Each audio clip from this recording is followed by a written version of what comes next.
بسم الله الرحمن الرحيم. الحمد لله رب العالمين، والصلاة والسلام على سيدنا رسول الله. اللهم صل على الحبيب وآله، وارزقنا في الدارين حسن وصاله وآله. وبعد، في هناك فرق بين الذكاء والتزاكي، وهذا ما يقع فيه متطرف المتسلفة ومتطرف الشيعة. الذكاء حدة وتوقد في الذهن والعقل، أو نوع من الفطنة التي يهبها الله تبارك وتعالى لأنبيائه وأصفيائه، اللي هم وراث الأنبياء. طيب، ليقيموا الحجة وعلى خصومهم. وحصل مع سيدنا ابراهيم. طبعا وليد ممكن يقول انا بستدل غباء، انت غبي، سيدنا ابراهيم ما عملش كده. المهم، اللي حصل ان ذكاء ابراهيم، استغفر الله، ان وليد اسماعيل سمعته اول امس مقطع. المقطع انتهى. انا هو ما كملش اصلا المقطع. هكذا واحد بيساله شيعي، هل سب ما حكم سب السيده فاطمه؟ قال: من يسب؟ قال: مسلم ومؤمن كمان. وما سالوش عن الامام مالك. ومن سب عليا مسلم ومؤمن كمان. كده انتهى الفيديو. وفعلا انتهت الاجابه. انت عاد قال لك علي بيستدرجوا عشان يقول له في الاخر: لا، ده علي غير العلي اللي عندكم، علي نحن، وفاطمه غير الفاطمه اللي عندكم، من سبهما كفر. يا غبي، يا متزاكي بالغباء. حلو، متزاكي بالغباء. كان من الاول من ضمن البلاغه، تعلم بلاغه وليد، احنا نعلمك اهو يا وليد، تعلم البلاغه. أن تشير في بداية كلامك إلى غرضك. تقيم الحجة على خصمك بكيف؟ أول ما يقول إيه؟ حكم من سب الإمام علي، تقول له: عندكم أنتم مسلم مؤمن.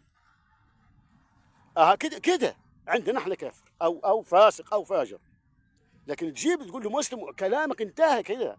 ولكن لسه هتكمل أنت، وكملت يعني صح. بس إيه اللي ضمننا لو قطع النور؟ لو التيار قطع فجأة، لو اللي سألك أنت أجبت، خلاص يبقى يقفل السماعة مثلا. فانا سمعت الحته دي بس والله ورديت عليها. فانا برضه بعتذر للغباء وليد اسماعيل، مش لوليد اسماعيل، لانه الغباء وقع في التزاكي، والتزاكي عمل كده. فطبعا كان واجب على وليد. والله يا عبد الرحمن دمشقية بيسالني: هل النبي صلى الله عليه وسلم يعلم الغيب؟ يعلم الغيب. قلت له: يا اخي، يعلمه الله، يعلم ما علمه ربنا، علمه. قام قال لي: يعني في حادث الافك. اقول ناقل الكفر لا يكفر. يعني في حادث الافك النبي ديوس ما غارش على الارض؟ لا حول ولا قوه الا. عايز شوف التزاكي كيف عايز يقول النبي لو ما كانش لا حول ولا قوه الا بالله. واحد شيعي برضه والله العظيم، واحد بيسال واحد سني، بيقول: هل علي بن ابي طالب مسلم ام غير مسلم؟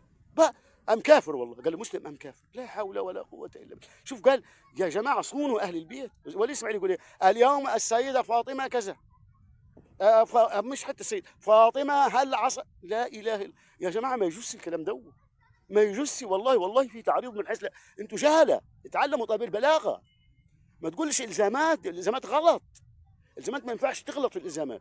كان يولي اسماعيل في بدايه غرضه، بدايه كلام، مسلم مؤمن في كتبكم عندكم، كلمه وخلصنا. لكن عارف قال فاضي يحاول في الاخر يقول له: لا اصلي. طيب كده انت غبي. واحد قفل السكه على كده، خلاص اتقطع التيار، خلاص انت اجبت. سبحانك اللهم رب وحمدك، اللهم اغفر لنا، اللهم صل على حبيبي واله، وارزقنا في الدارين حسن صالح، وارزقهم يا رب الادب مع النبي واهل بيته. اللهم صل على حبيبي واله، والحمد لله رب العالمين.